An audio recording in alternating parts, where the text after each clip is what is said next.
यदा न कुरुते भावम सर्वभूतेषु मंगलम समदृष्टि तथा पुंसम सर्वा सुखम सा दिशिम। अर्थात सभी का मंगल करने चाहने वाला, सभी के कल्याण की भावना रखने वाला और सभी को एक समान भाव से देखने वाला व्यक्ति चारों दिशाओं में सुख पाता है और वह सर्वत्र सुख, उसे सर्वत्र सुख की अनुभूति होती है। माँ शारदे को नमन। साहित्यिक सचेतना के सभी साहित्यिक रचनाकारों, साहित्य प्रेमियों, सनातन प्रेमियों, श्रोता दर्शकों को साहित्यिक सचेतना की ओर से रायसिंह भंडारी द्वारा हार्दिक अभिनंदन। हम आपके सामने नित नई प्रस्तुति लेकर के उपस्थित होते हैं और सनातन धर्म के प्रचार प्रसार में सहायक होते हैं। तो आज की प्रस्तुति को लेकर के हम उपस्थित हुए हैं। आज का विषय है मानवाधिकार के तीसरे आयाम, सुख पर। तो सुख की क्या अवधारणा है? सनातन धर्म में वर्णित मानवाधिकार की चार आयाम सुख, धन, गुण, सुख, धन और शास्त्र में से एक आयाम सुख है।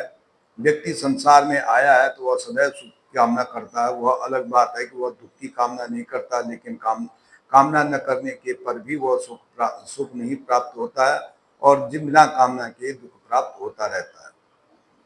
तो यह क्यों होता है? क्योंकि उपरोक्त सूक्ति में लिखा गया है कि अगर वो दूसरे की कामना करे, दूसरों की मंगल की कामना करे, दूसरों के सुखों की कामना करे, दूसरों को समान भाव से देखे तो उसको दुखी नहीं होगा।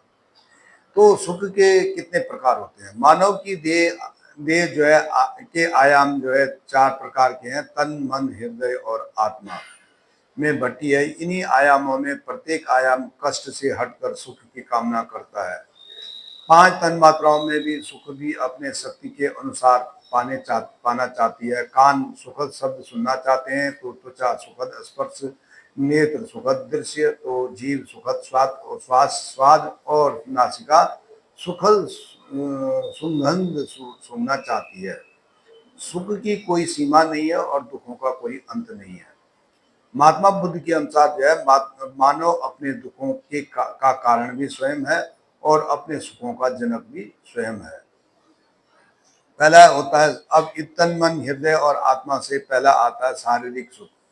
तन, मन, हृदय और आत्मा की सर्वप्रथम सुख शारीरिक सुख का आता है, जिसमें माया मोह में पड़े व्यक्ति चाहते हैं कि वह तन पे कोई कष्ट न हो और स्वयं ही उसे सभी कार्य संपन्न हो जाए। ऐसे सुखों की कामना आलसी और अकर्मण्य व्यक्ति करते हैं। वातावरण से के जैसे गर्मी से सर्दी और सर्दी से गर्मी पाने का कामना करते हैं। तो ये एक अकर्मण्यता का एक प्रतीक है।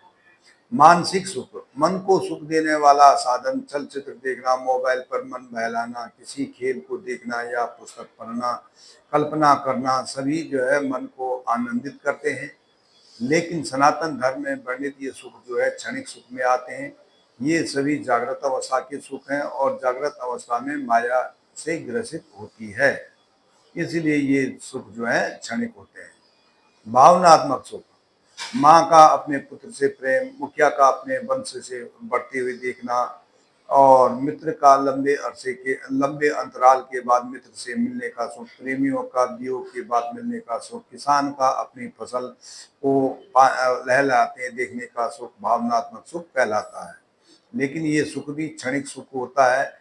इसकी अनुभूति भले ही हृदय को आनंद देती है, लेकिन यह केवल नश्वर ही सुख है।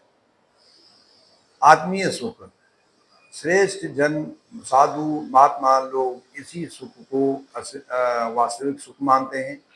एक बार ईश्वर से यदि साक्षात्कार हो जाए या मनुष्य जो है तुरीय अवस्था में प्राप्त कर ले तो यह दीर्घकालिक सुख होता है, यह अमर सुख होता है और यह इस सुख की अवर्णनीय सुख की अनुभूति होती है। आत्मीय सुख जब आध्यात्मिक सुख बन जाता है तो संसार की सभी सुख छोटे पड़ जाते हैं। व्यक्ति को दुखों की अनुभूति समाप्त हो जाती है।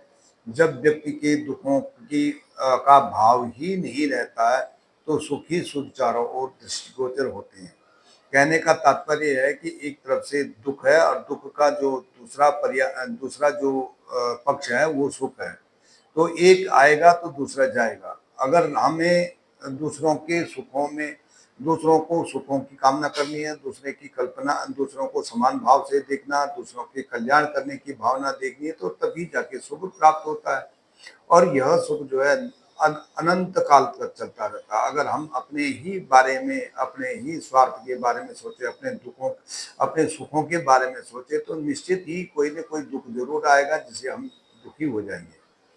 तो उपरोक्त से आपको पता चल गया होगा कि स्वार्थ को छोड़ करके अगर हम परमार्थ का चिंतन करें तो व्यावहारिक सुख रूप में लाए तो सुख ही सुख का अनुभव होगा।